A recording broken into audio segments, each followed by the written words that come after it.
I don't think the Chinese have changed their policy as a result of the decision. They've rejected it vehemently. They said so before, they said so after. But they have said that they have made a decision what they want to do in the South China Sea, and I think they will maintain that over the long term. They have said that they have a 9-dash line claim that is historical, is indisputable. They haven't quite exactly specified in legal terms what it is which is being claimed, but they said this is ours, and well, the others, we can talk, but what is ours is ours. I think that the ruling of the tribunal has been, has made a strong statement on what the international law is. Ideally, international tribunal rulings set the order for the world, because ideally when you have disputes between countries, it's much better to have an arbitration and adjudication based on acknowledged principles than to fight it out and see whose guns are more powerful. And speaking from the point of view of a small country, this is all the more a fundamental, important principle. When we have had disputes with our neighbors, we have done that. We've gone to arbitration or adjudication. Sometimes we win, sometimes we don't. Sometimes, before the matter is adjudicated, we reach a settlement. And, well, it's an impartial, objective, peaceful way of resolving issues. And ideally, all problems in the world could be settled like that. But the world is not like that.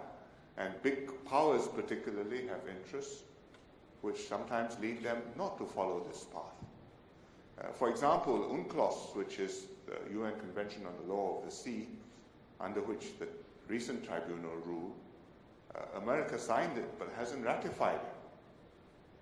So America is not bound by UNCLOS. And that makes it harder for you to take a position when other countries follow or don't follow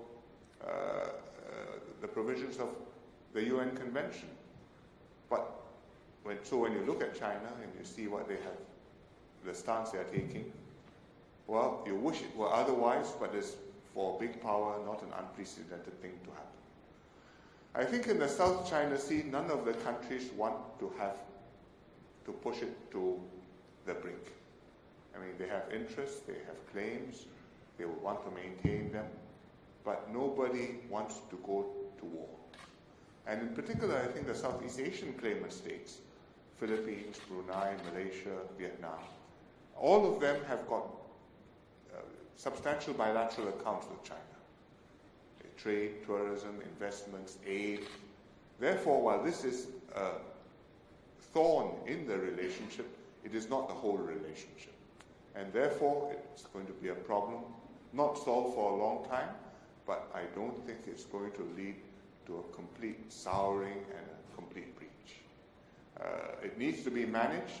There are things you can do to calm things down, to make it less likely that you have a mishap which goes out of control. We have a declaration of conduct on the South China Sea. It's just a declaration of good intentions.